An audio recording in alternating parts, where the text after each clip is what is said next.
It's time for Design 101. We're going to talk about patterns because they can add interest to any room. So I'm going to show you how to incorporate a few of them into your home.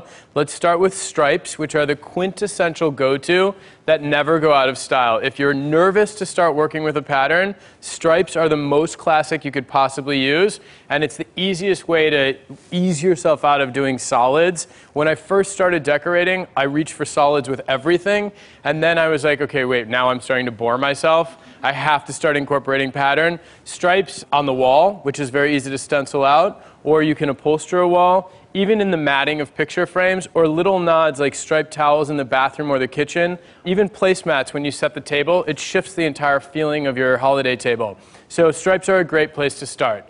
With a twist, stripes become chevron, which I'm sure you're seeing a lot if you're looking at all the design magazines. This is actually the pattern of the wood floors that I laid in my apartment here in New York City. It's a very young, energetic, sophisticated look. It came to prominence in the 1960s, but the roots of this went all the way back to Istanbul, and before that, many of the rugs that we see still have this pattern in it. So it's really nice to see this having another resurgence. Great with a throw. I wouldn't like to see this all over the place, just FYI. Settle it down, everybody.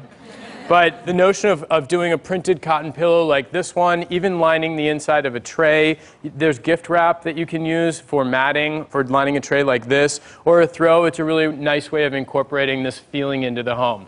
Plaids are as classic can be, sometimes tough to get away from. They're very, very traditional, and I'm a plaid fan, but it wouldn't be where I would start if you're starting to incorporate patterns. However, I love the idea of things etched in plaid. So this decanter is really, really beautiful. It actually is the plaid design, but it's all done etched in glass.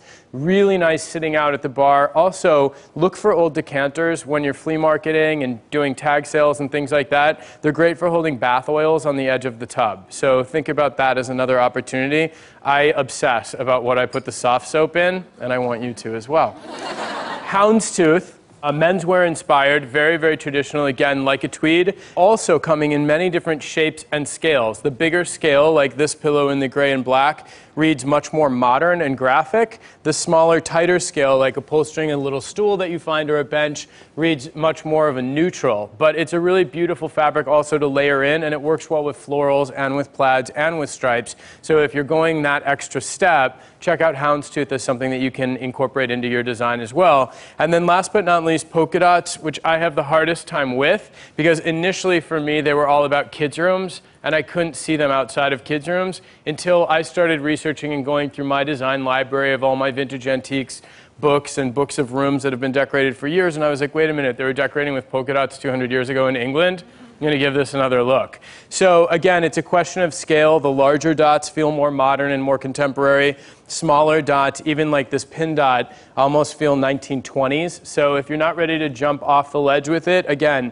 etched polka dots are really beautiful in glassware and barware and things like that, but it can never hurt to throw a really cute, fun pillow on a side chair. Keep the price tag on it, see if you like it. If you do, it stays. If it doesn't, it goes.